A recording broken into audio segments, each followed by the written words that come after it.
kan kemarin ini kalau berbicara Cagup DKI, kayaknya bicaranya Pak Anies lagi, Pak Anies lagi kan, tidak ada yang lain kan. Di 2024 ini dalam Pilgub DKI harus ada dalam kertas suara itu adalah kader PKS, mau Cagup maupun Cawagup. Nah di sini kan yang diperlukan kedewasaan menurut saya, bukan persoalan dia satu kubu atau beda kubu. Bisa saja kan kejadian di kepala daerah juga walaupun sama partainya dengan presidennya, ada juga kok yang tidak nurut kan. Di sini yang kuat Pak Anies gitu, dan Pak Anies adalah rivalnya Pak Prabowo kemarin kan. Wah ini bisa-bisa nggak akan terjadi harmonisasi gitu kan. Kalau menurut saya, kalau dua pihaknya dewasa bisa menempatkan. Dulu tuh, mohon maaf ya saya ceritain di sini. Ya.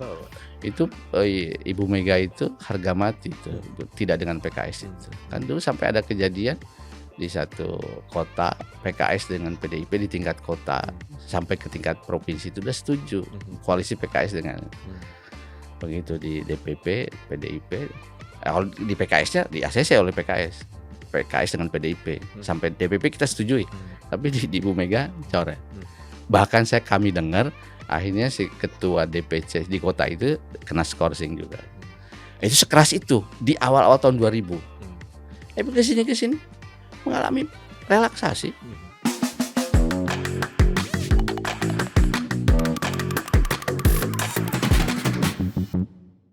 Bapak Sohibul Iman, terima kasih banyak sudah hadir di Asumsi, Pak. Sama-sama, terima kasih Pak sudah Heran. mau kita menikmati segelas nih. Ya. Apa nih Pak minuman request Bapak nih? Ini teh ya? Teh ya? Green tea Pak nih, ocha Pak ya? Iya, green tea. Ini ada kaitan dengan Bapak dulu lama di Jepang maka suka minum ocha Pak? Sebetulnya mungkin lebih karena saya orang Sunda. Orang Sunda kan memang minum teh, apalagi tehnya juga selalu tawar kan. Begitu ke Jepang ketemunya ocha dan itu selalu tawar juga. Jadi cocok aja. Cocok Pak ya. Tadinya kocha artinya teh coklat. Jadi ocha. Ocha teh hijau ya. Iya, hijau ya. Jadi dua-duanya saya oke aja. Bapak dulu di Jepang tuh sekolah kan Pak ya, lama Pak ya? Iya, sampai S3 Pak ya? Iya, jadi ketika nama Bapak Sohibul kemarin ketika diusung oleh PKS menjadi bakal cawagupnya Mas Anies, orang-orang bilang, ini yang dibutuhkan oleh Jakarta nih katanya nih kan. Dua teknokratik, dua akademisi yang bisa menelurkan pikiran-pikirannya, gagasan-gagasannya membuat Jakarta lebih baik lagi. Tapi ada juga apa yang bilang, katanya ini Mas Anies sama Pak Sohibul ini terlalu mirip backgroundnya ya, jadi tidak memperlebar ceruk pemilih. Gimana tanggapan Pak Sohibul soal itu? Iya, saya yakin lah beragam kalau responnya tentang masalah itu. Ya, kalau dibilang dari sisi pendidikan mungkin dianggap mirip ya. Mungkin karena pendidikan luar negeri gitu ya. Tapi kalau dari sisi yang digeluti kan berbeda ya. Pak Anies kan benar-benar ilmu sosial ya. Dari dulunya ekonomi kemudian dia belajar politik kan. Tapi kalau saya sebaliknya kan, saya S1 S2 itu saya murni engineering. Engineering, Pak. Saya di bidang komputer ya. S1 saya di computer graphics, kemudian S2 saya di image processing ya. Terutama pengolahan citra satelit ya. Dulu kerja saya itu. Nah, cuman S3 saya memang masuk ke makro ya. Saya ngambil Industrial and Technology Policy gitu. Karena waktu itu dibutuhkan di BPPT tempat saya kerja. Ya, Pak Zulhal membuat satu unit baru waktu itu Menristek ya. Namanya Deputi Kebijakan Teknologi. Nah, dia tanya siapa yang berminat untuk ini, harus disekolahkan. Saya sekolah itu. Jadi sebetulnya kalau dari sisi background sih ya berbeda lah ya. Berbeda bidangnya Pak ya? Berbeda bidang gitu. Tapi apa yang membuat Pak Sohibul dulu memutuskan bahwa dengan background sebagai teknokrat ya, akademisi, inilah saatnya saya untuk berpolitik. Apa dorongannya Pak? Sebetulnya gini, saya tuh memang dari kecil tuh suka dengan politik ya. Dulu tuh mungkin momentumnya, titik baliknya, saya waktu SMP tuh dihadiahi ayah saya itu 3 buku. Yang buku itu sebetulnya ada bertolak belakang. Apa tuh Pak? Satu buku relativitas Einstein, itu saya. Yang keduanya saya dikasih buku agama ya. Yang ketiganya kemudian saya dikasih kamus populer politik oleh bapak saya. Dan itu buku yang paling saya sering baca justru kamus populer itu. Nah disitulah saya menyukai politik. Sampai kemudian paman saya yang tentara tuh, kamu tuh nanti ke depan mau jadi engineer atau mau jadi politisi? Saya bilang saya engineer, tapi saya ingin melek politik, bukan untuk jadi politisi. supaya saya tidak dibohongi oleh para politisi. Tapi ternyata perjalanan mengantarkan saya jadi politisi gitu. Mhm. Itu perjalanan natural aja. Apa titik titik tolaknya, Pak, ketika memutuskan, "Oke, ini saya mau berpolitik," gitu dengan background Bapak? Mungkin saya perlu tambahkan ya Mhm, sesuatu yang juga di luar dugaan saya. mhm, Begitu saya mau selesai S3, profesor saya ini bilang ke saya, "Iman Sang, saya tahulah karakteristik negara kamu," katanya. "Saya tidak yakin kok ilmu kamu tuh bisa diterapkan di Indonesia," mmm, katanya. "Kamu harus berjuang untuk bagaimana kamu mempengaruhi politisi, mhm, baru ilmu kamu bisa dipakai," kata mhm, dia. mhm, "Atau kamunya sendiri jadi politisi," gitu. mmm, Itu ada kalimat itu dari beliau. Padahal waktu itu saya belum ada kepikiran masuk politik. Begitu pulang, ya memang, saya kemudian ditawari oleh teman-teman untuk masuk ke dewan pakar ya, PKS. mhm, Dan kemudian ya saya akhirnya, kayaknya ini saatnya saya untuk ikut. mhm, Tapi memang waktu itu kan saya PNS nggak boleh iya, ya, iya, PNS nggak boleh. Nah kemudian Allah berikan jalan, saya tiba-tiba itu kan diminta jadi rektor Paramadina. betul, 2005 itu. 2004 sebetulnya, tapi saya masih menolak. mhm, 2005 ketika Cak Nur wafat, saya kemudian akhirnya menerima itu. mhm, Otomatis saya kan tidak mungkin double job ya. Saya walaupun Pak Menteri waktu itu mempersilahkan, "Kamu on call aja, mmm, tetap jadi rektor ke BPPT kalau dipanggil sama Menristek." mmm, Saya jalani itu 5 bulan, tapi batin saya nggak enak. Saya dapat 2 gaji, mhm, tapi saya kerja sebetulnya pada dasarnya di rektor kan. iya, Akhirnya saya memutuskan keluar dari BPPT. Nah, begitu keluar kan saya bukan PNS. mhm, Akhirnya teman-teman di PKS lebih leluasa untuk mengajak saya masuk lebih dalam ke PKS kan. iya, Nah, di situ 2007 saya kemudian ditawari, "Mau nggak besok 2009 untuk nyalon ke DPR RI?" Akhirnya karena saya udah bukan PNS, ya sudah saya terima. Nah, itu saya kira titik baliknya. mhm. Iya, dan terpilih waktu itu kan, Pak, ya? Iya, dari Terpilih. DKI, saya Dari dari DKI, DKI, ya. Pak. Dan 2015 jadi presiden PKS, Iya, betul. pasca pemilu Iya. 2014 ya? Ya 2013 saya jadi wakil ketua DPR Ketua, juga, iya. ya, betul. Saya lihat PKS di zaman Pak Sohibul dulu bener-bener menggambarkan bagaimana karakternya Bapak sih ya, sebagai seorang, pemikir ya, seorang akademisi yang saya Google gitu, saya hampir jarang saya ngelihat ada statement-statement yang biasa kan kalau ketua umum partai itu kan suka bikin statement kontroversial, Pak, ya. Mmm. Ya biar menggerakkan mesin-mesin partai. Bapak tuh nggak pernah saya lihat dulu. Itu menggambarkan Bapak memang kalau menjadi seorang pemimpin tuh maunya yang nggak terlalu dominan atau gimana, Pak? Iya sebetulnya itu pasti filosofi tiap orang lah ya. Mhm, Ya kalau buat saya, seseorang itu bisa menjadi pemimpin gitu ya, mhm, tidak selamanya harus berdasarkan sesuatu yang kontroversial mhm, gitu. Tapi kita bisa membuat sesuatu yang kita menjadi center of attention tapi mhm, bukan karena kontroversi, mhm, tapi dengan sesuatu yang sifatnya prestasi dan mhm, sebagainya. Dan disitulah saya kemudian membangun PKS. Makanya ketika saya presiden partai kan, ya beberapa hal lah saya ini apa namanya, lakukan ya. Misalnya dalam konteks, apa namanya, oposisi koalisi misalnya. Saya kan di zaman saya lah, saya membebaskan adanya koalisi dengan partai apapun mhm, di daerah. mhm, Sekalipun di pusat kami punya sikap mhm, tegas, oposisi. mhm, Tapi di daerah saya persilahkan. Kenapa? Karena saya membaca politik Indonesia itu tidak monolitik. betul. Apa yang terjadi di pusat itu tidak automatically harus terjadi di bawah, Mhm, bahkan bisa berbeda mhm, gitu. Makanya saya katakan, silakan berkoalisi sesuai suasana kebatinan mhm, di daerah masing-masing. Di daerah yang PKS justru lebih nyaman dengan PDIP, ya udah koalisi dengan PDIP. Dengan PSI dan PSI, mhm, silakan. Nah itu yang saya lakukan dan alhamdulillah akhirnya kemudian kan PKS bisa berkoalisi dengan hampir semua partai. mhm, Dan sekarang Pak Saihu juga melanjutkan kebijakan itu, alhamdulillah. Ya seperti itulah. mhm, Ya yang kedua juga mungkin yang saya lakukan di antaranya ya, apa namanya, bagaimana PKS yang ya memang partai Islamnya tidak mungkin dihapuskan, mhm, tapi kita tidak ingin bahwa partai Islam itu seolah-olah adalah partai yang memperjuangkan seolah-olah ibadah atau segala mhm, macam kan. Nah disitulah saya kemudian lebih kemudian ya antara ya masalah spiritual dengan kemudian kehidupan aktual kan.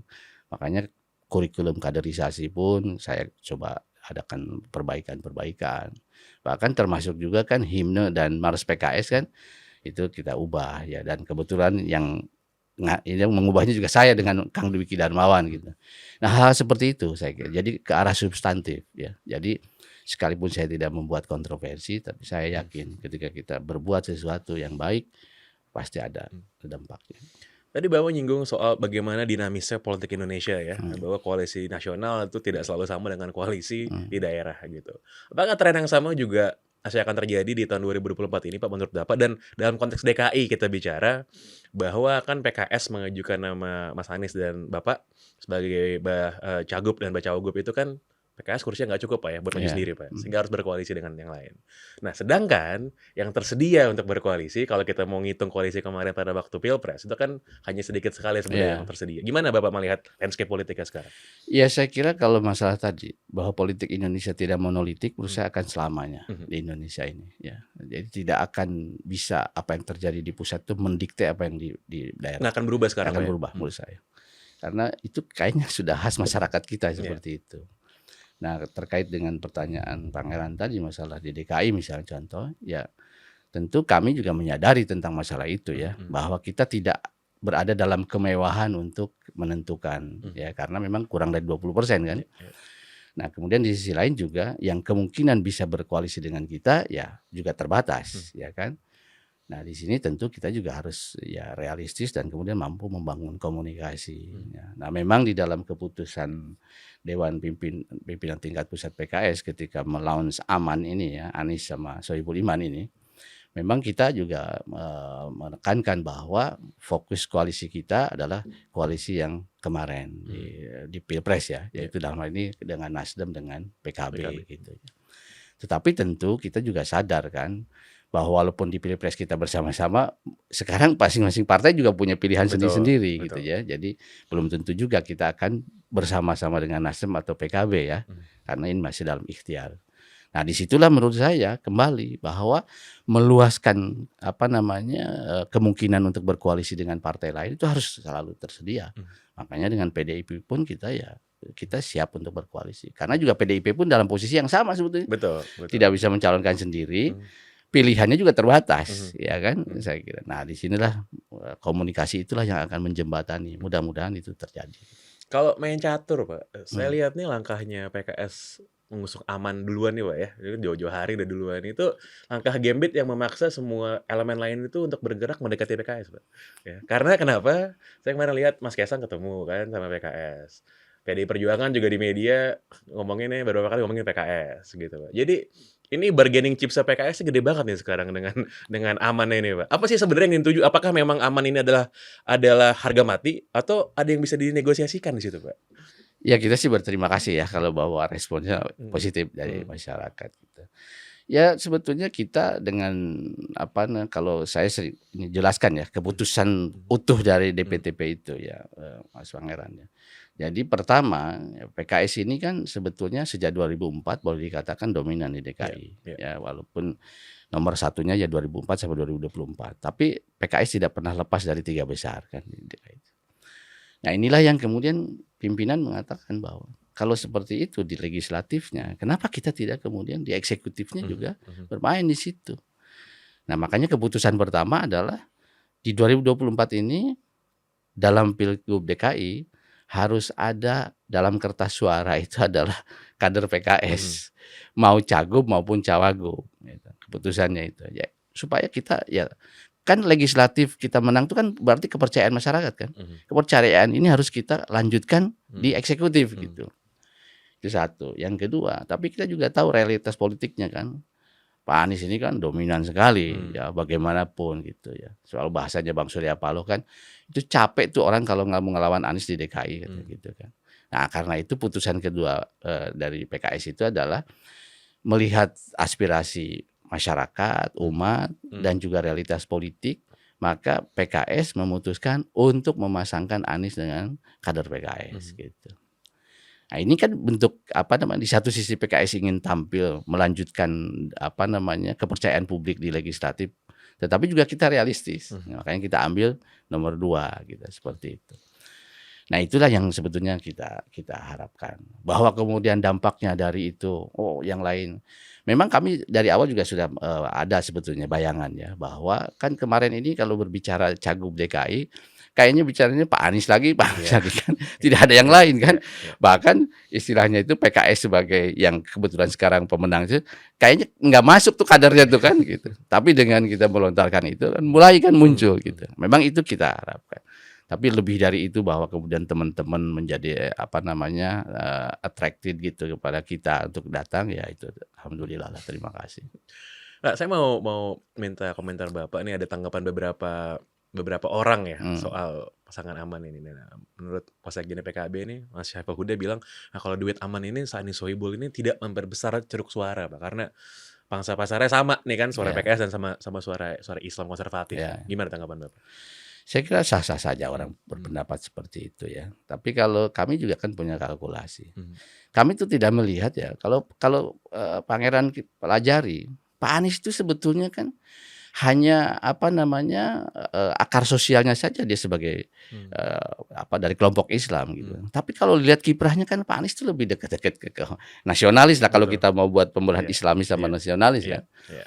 Baik kiprahnya ketika di Amerika, ketika pulang pun kan beliau lebih aktifnya justru di Nasdem Betul.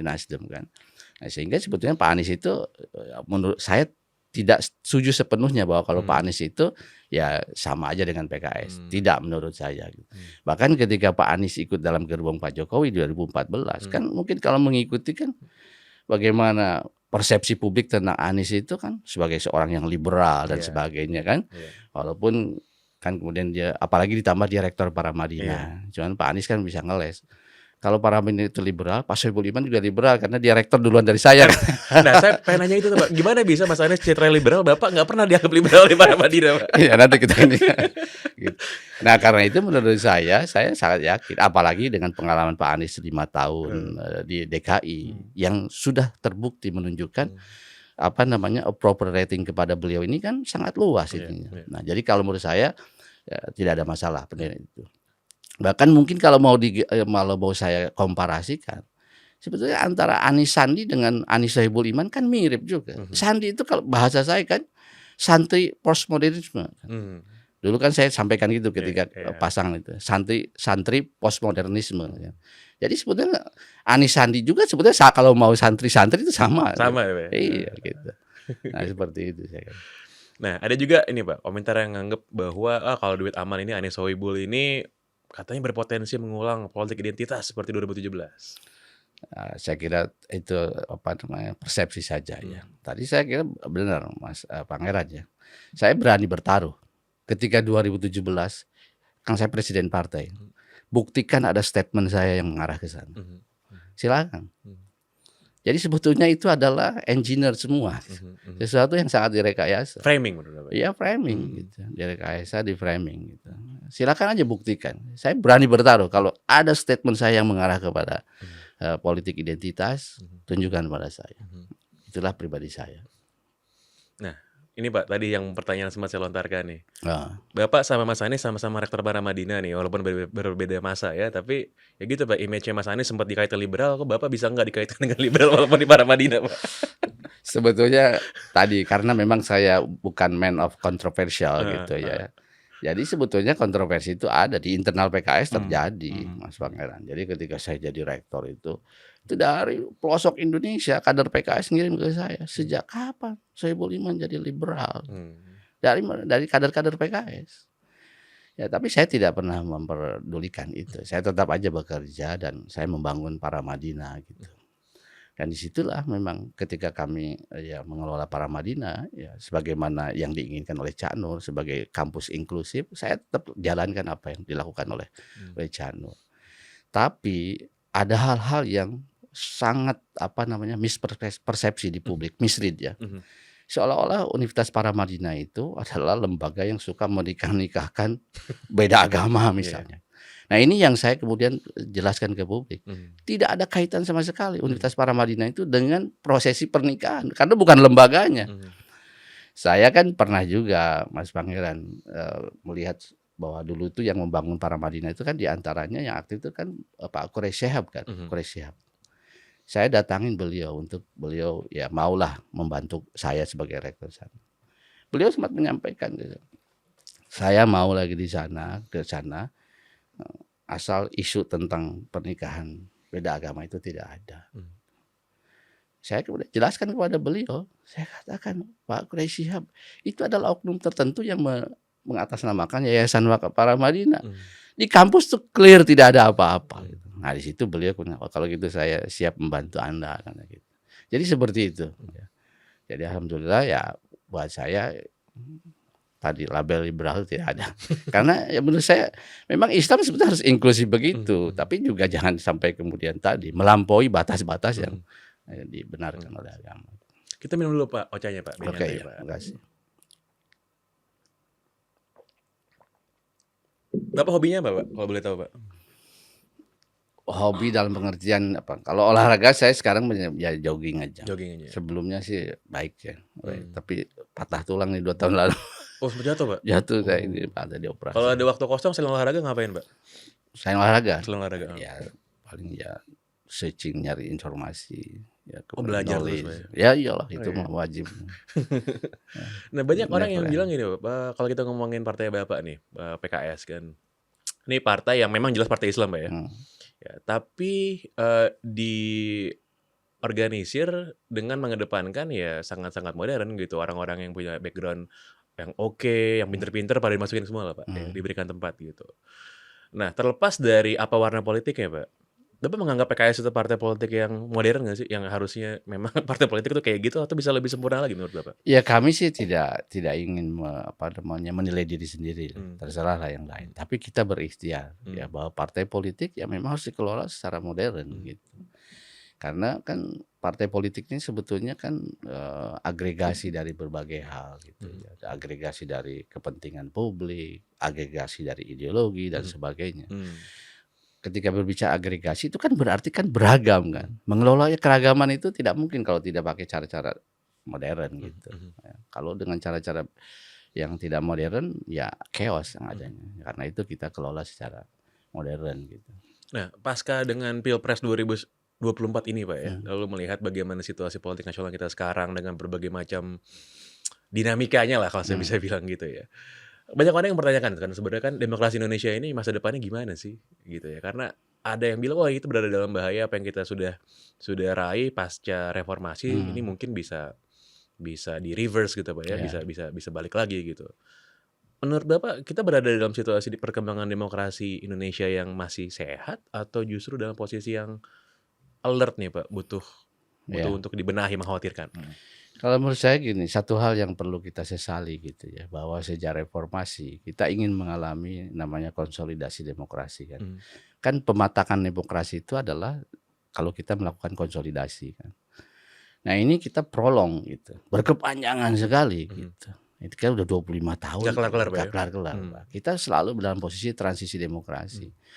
Nah kan para pakar mengatakan kalau terlalu lama dalam transisi demokrasi itu ujung-ujungnya kita biasanya kembali kepada otoritarian lagi gitu. Tidak kepada konsolidasi itu sendiri. Nah itu yang harus sangat mengkhawatirkan buat saya. Nah realitanya memang demikian ya. Saya secara pribadi berdasarkan referensi yang saya baca gitu, bukti dari konsolidasi demokrasi itu adalah pematangan institusi-institusi demokrasi. Saya yakin kita semuanya sepakat. Institusi demokrasi di Indonesia belum mengalami proses pematangan. Bukan masalah physical establishment-nya. Kalau physical establishment mah lembaga demokrasi di Amerika apa yang tidak ada di Indonesia ada semua. Ada semua. Tapi kan ketika berbicara konsolidasi atau pematangan institusi itu adalah rule of the game-nya. Pengertian institusi dalam pengertian rule of the game. Bagaimana aturan mainnya ini dilaksanakan enggak? Etika, moral, aturan hukum di setiap institusi dijalankan enggak? Saya selalu mengkritik DPR.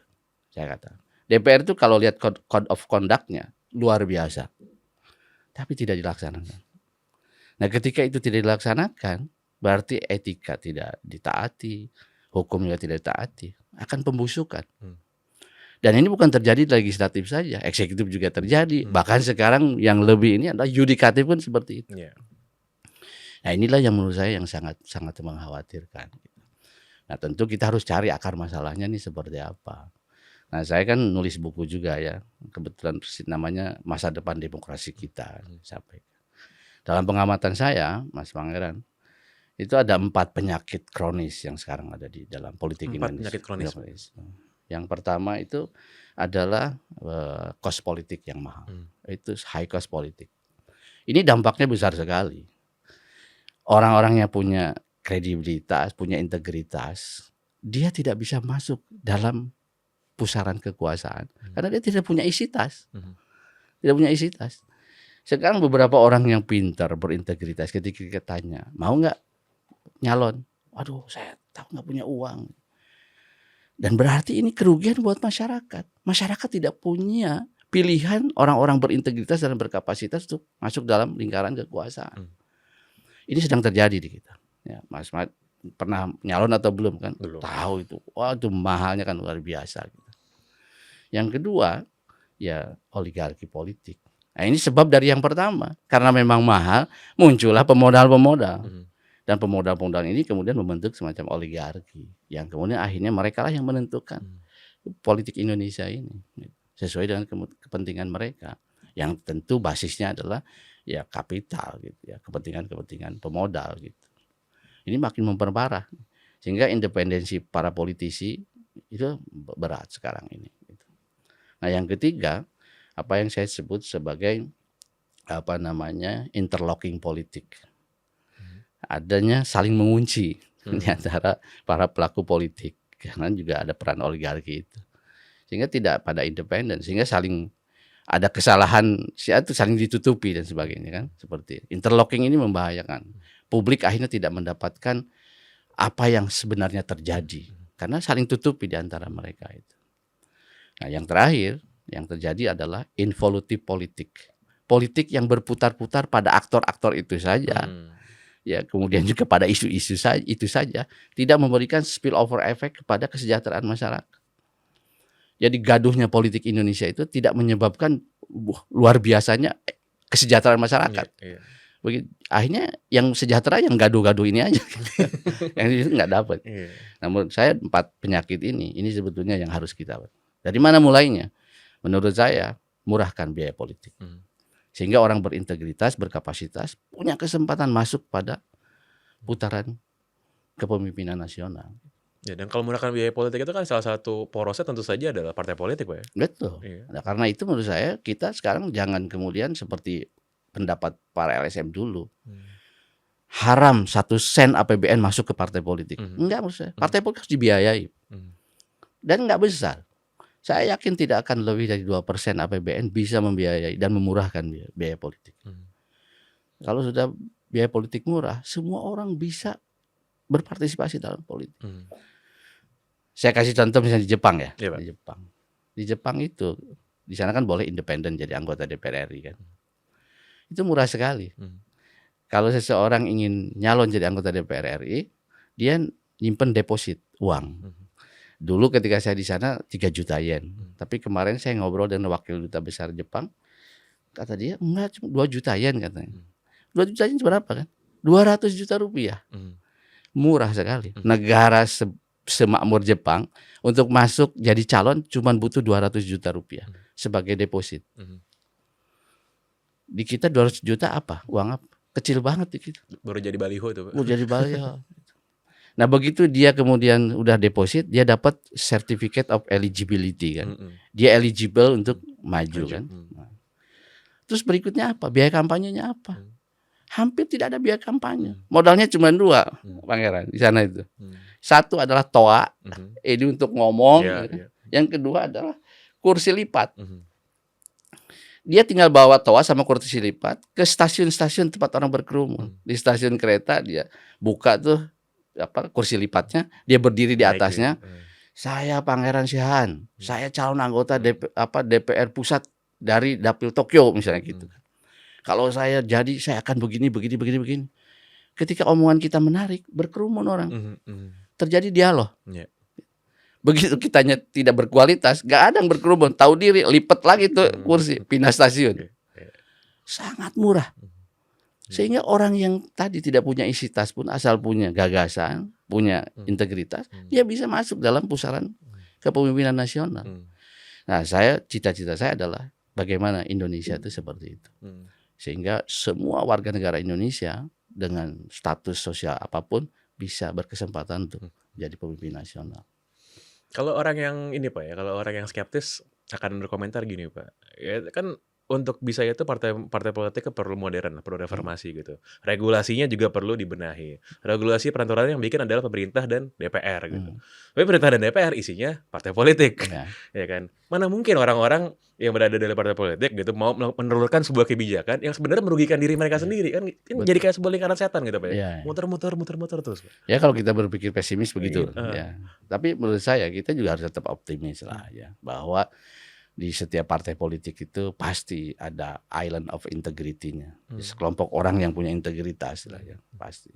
Nah, menurut saya kalau kita bisa membuat bridge ya, jembatan di antara itu, kita bisa membuat sesuatu perubahan menurut saya untuk perbaikan Indonesia ke depan gitu.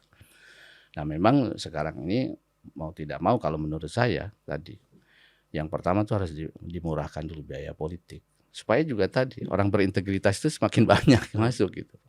Dan hitungan saya nggak mahal kok. Misalnya begini coba Pangeran, bayangkan ya. Karena saya pimpinan DPP PKS, itu partai kelas menengah. Menengah itu artinya yang punya persentase 5-10%. Itu average itu. Kebutuhan overhead cost untuk mengelola DPP-nya itu katanya sekitar menurut survei ya, itu 85 miliar ya per tahun gitu kan. Berarti artinya kan sebulan itu kan 7 miliaran. Sekarang Banpol berapa?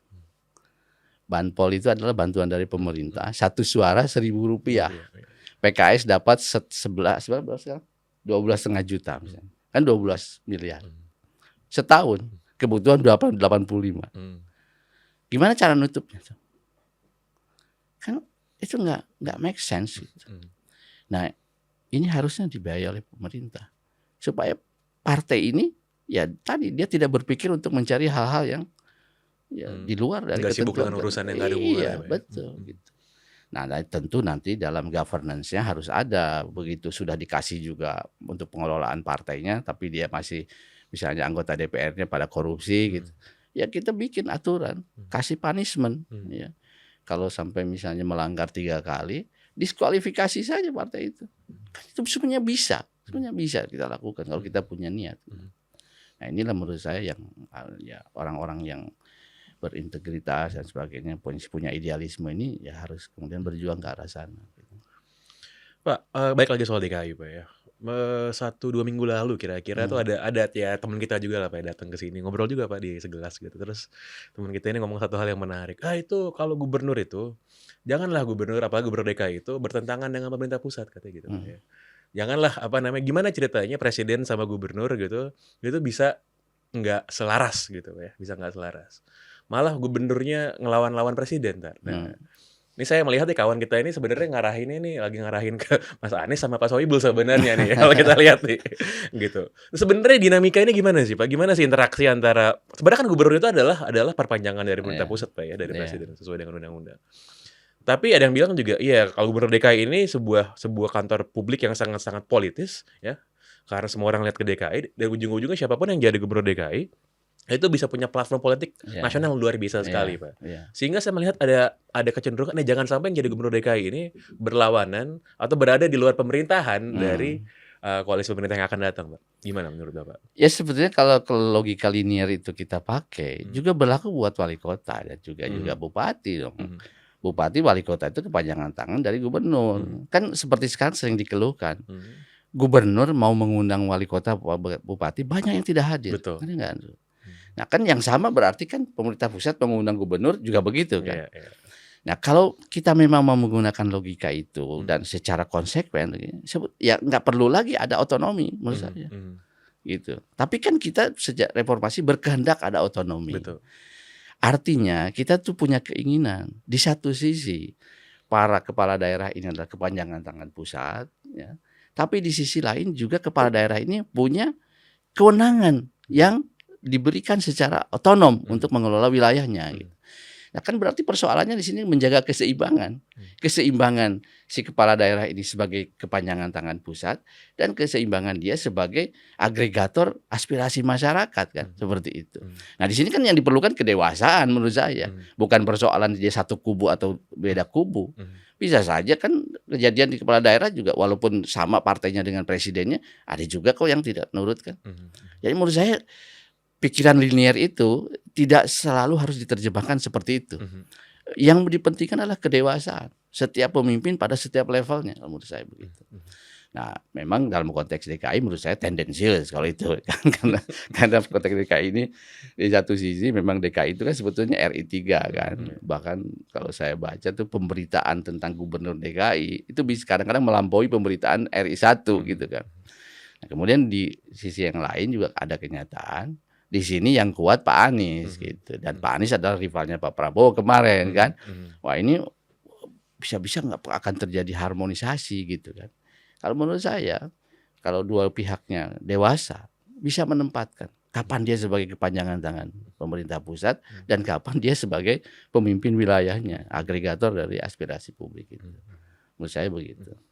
Apa sih Pak sekarang masalah yang dialami di DKI yang menurut Bapak harus menjadi fokus dan prioritas gitu? Karena ya kan kemarin setelah Mas Anies purna tugas, lalu sekarang diusung oleh PJ Pak ya, di Gubernur DKI, apa yang kalau misalnya nanti aman mendapatkan tiket Pak dan terpilih gitu, apa sih yang akan dibenahi nomor satu gitu nanti? Kalau menurut saya tetap ya tantangan paling utama dalam konteks Indonesia itu dimanapun termasuk Jakarta, masalah kesejahteraan sosial, kesejahteraan masyarakat gitu. Terlebih kalau di kota itu kan kemiskinan kota itu sebetulnya lebih dahsyat daripada kemiskinan desa sebetulnya gitu. Nah ini yang harus kita tangani ya, karena di kota itu kan orang yang sangat kaya ada di kota ya kan, sehingga indeks Gininya itu pasti jauh dibandingkan indeks Gini dengan kota-kota lain kan. Dan kenyataan sekarang yang saya baca indeks Gini ratio di Jakarta itu kan di atas nasional. Nasional itu sekarang 0,39, sekarang di DKI kan udah 0,41. Ya, ini tantangan besar menurut saya. Nah, ketika bicara kesejahteraan kan memang faktornya banyak, dari masalah lapangan pekerjaan, kelayakan tempat hunian, sanitasi. Saya kira itu menjadi hal-hal pokok yang harus diperbaiki di kota ini, terutama di Jakarta ini. Kan kita akan merasa ada kontradiksi. DKI menjadi kota global, tetapi ternyata sanitasi saja, misalnya sekarang akses kepada air bersih itu ternyata baru 68%.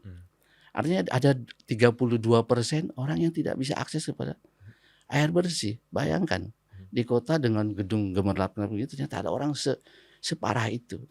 Nah, menurut saya ini harus menjadi perhatian. Ya, tentu apa-apa yang sekarang juga menjadi perhatian publik, masalah kemacetan dan sebagainya, saya kira itu harus diselesaikan juga. Tetapi masalah kesejahteraan ini menurut saya harus menjadi. Itu belum cukup Pak kemarin satu periode Mas Anies jadi gubernur di DKI? Ya kenyataannya belum. Kenyataannya belum. Menurut saya harus dilanjut. Nah, kalau kita ngomongin lagi-lagi Pak, kita ngomongin hitung-hitungan politik nih ya. 1 bulanan lagi lah ya menjelang penutupan pendaftaran Pak ya di akhir Agustus gitu. Ya tentu saja kalau saya nanya ke Bapak, nanya saya PKS ya maunya ya tiketnya itu ya Anies Sohibul gitu kan. Ya, tapi kan realita politik ini kan nanti bisa berbeda-beda tergantung dinamika Pak ya. Misalnya nanti seandainya, sorry nih Pak, seandainya Bapak nggak ada di tiket gimana Pak? Pertama, kita di politik itu tidak suka berandai-andai. Hadapi aja ketika itu ada gitu. Ya kalau kemudian itu realitasnya seperti itu ya memang yang penting ikhtiarnya maksimal kan. Gitu. Bahwa nanti arah ujungnya kemana kan kita juga nggak tahu. Itu kan yang menentukan adalah kepandaian kita bernegosiasi, berlobby dan yang lain. Dan menurut saya masih banyak hal-hal yang masih bisa kita diskusikan dengan teman-teman. Misalnya kalau tadi karena nyebut PKB, kan kunci utama dengan PKB itu karena waktu deklarasi aman itu belum komunikasi sama sekali Pak Sayhu. Sementara dengan Pak Surya Paloh justru di kesempatan pertama beliau itu dikasih tahu sama Pak Sayhu. Jadi itu hal yang menurut saya masih bisa. Nah, apalagi juga dengan PDIP juga. Kemarin di rapat DPTP juga saya katakan, saya minta ke presiden partai tolong dibuat satu tim khusus untuk berkomunikasi dengan PDIP secara lebih ya solid gitu, lebih baik gitu. Ya kalau bahasa anak muda sih Pak, kalau soal gebet-menggebet nih kayak PKS sama PDI Perjuangan nih saling ngegebet sih, tinggal jodoh apa enggak aja sih kayaknya sih kan. Tapi politik tuh ya proses ya, Iya. proses. Mas Pangeran mungkin tahu dulu tuh, mohon maaf ya saya ceritain di sini ya. Nggak apa-apa Pak. Itu Ibu Mega itu harga mati itu, tidak dengan PKS itu. Kan dulu sampai ada kejadian di satu kota PKS dengan PDIP di tingkat kota sampai ke tingkat provinsi itu udah setuju koalisi PKS dengan begitu di DPP PDIP. Kalau di PKS-nya di ACC oleh PKS. PKS dengan PDIP sampai DPP kita setujui, tapi di Ibu Mega coret. Bahkan kami dengar akhirnya si ketua DPC di kota itu kena skorsing juga. Itu sekeras itu di awal-awal tahun 2000. Kesini mengalami relaksasi di banyak daerah. Bu Mega tidak peduli, silakan dengan PDIP dengan PKS ada masalah. Nah, sekarang yang belum gol memang di nasional. Tapi karena kita yakin politik adalah sebuah proses, saya yakin one day itu kita akan kembali. Lah dulu juga founding fathers kita ketika memerdekakan negeri ini bisa hand in hand kok. Kenapa kita yang sudah sangat educated malah menjadi susah? Harusnya kan well educated itu harus semakin terbuka. Gitu.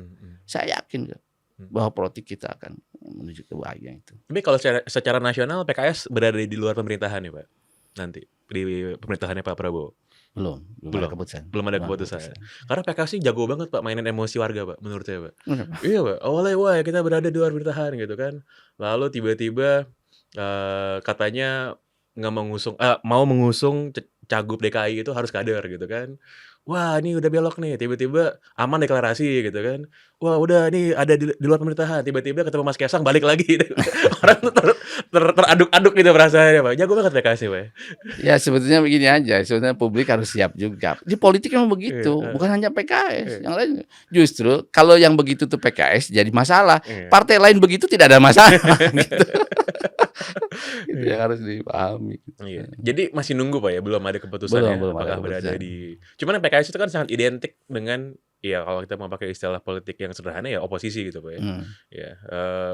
Dan saya dengar-dengar katanya PKS memang galak banget Pak kalau jadi oposisi Pak. Enggak juga ya, ini saya juga nggak ngerti ya. PKS itu 10 tahun itu kan di pemerintahan dengan Pak SBY. Pak SBY ya. Bahkan menurut saya bisa 15 tahun kan. Zaman Gus Dur pun kita di pemerintahan. Iya. Tapi saya ingat waktu PKS zamannya Pak SBY pun PKS-nya galak Pak. Ya itu masalah dinamika lah. Kan koalisi juga kalau terlalu adem kan publik nggak gak senang sehat, juga Pak. kan. Wah ini kok partai-partai stempel aja. Begitu PKS rada beda, ya tentu yang tidak ingin hanya stempel senang. Tapi yang ini kok di koalisi tapi garak gitu. Ya, saya kira masalah persepsi aja. Gitu. Oke, jadi ini kita menunggu nih Pak ya, kita menunggu nanti siapa nih yang akan benar-benar diusung oleh PKS pada waktu berkoalisi dengan partai lain. Karena harus koalisi Pak ya, Ya, harus koalisi di DKI. kurang 4 kursi. Kurang 4 kursi, dikit banget kurangnya padahal Pak. Iya. Gemes saya yakin Pak. Gemes juga. Iya, dan bagaimana nanti pasca presiden baru, apakah PKS berada di dalam atau di luar pemerintahan Pak ya? Ya. Kalau Bapak pengennya di mana? Kalau saya mengikuti masyarakat ya majority inginnya di luar. Di luar Pak ya. Oke. Tapi kan begini sering saya katakan, kadang-kadang kalau PKS kan prinsipnya koalisi atau tidak dengan masalah-masalah publik. Masalah publiknya dalam penilaian PKS ini besar apa enggak. Ketika besar ya kita siap koalisi. Tidak besar ya kita tidak. Gitu. Nah, tetapi dalam konteks masalah publik ini kadang-kadang ada masalah-masalah yang mungkin pimpinan tahu, tapi publik tidak tahu ada masalah itu ketika kita berkoalisi misalnya. Nah, ini juga harus dipahami. Jadi ya kami sih berharap ya mudah-mudahan kami masih dipercaya oleh masyarakat bahwa keputusan-keputusan pimpinan kami ini adalah tadi berdasarkan masalah publik itu. Jadi apapun nanti keputusannya, kita ada di koalisi atau di oposisi, itu adalah semata-mata demi kemaslahatan publik yang lebih luas gitu. Bukan kemaslahatan individu-individu pimpinan. Ya. Pak Soebul Iman, terima kasih banyak atas waktunya. Sama-sama. Atas obrolan yang begitu saya rasa insightful banget Pak ya. Alhamdulillah. Ya, yang terbaik untuk Bapak, sukses selalu. Sama-sama. Sehat selalu juga. Terbaik juga buat asumsi ya. Ya, makasih Pak. Sama-sama. Nggak pakai gini.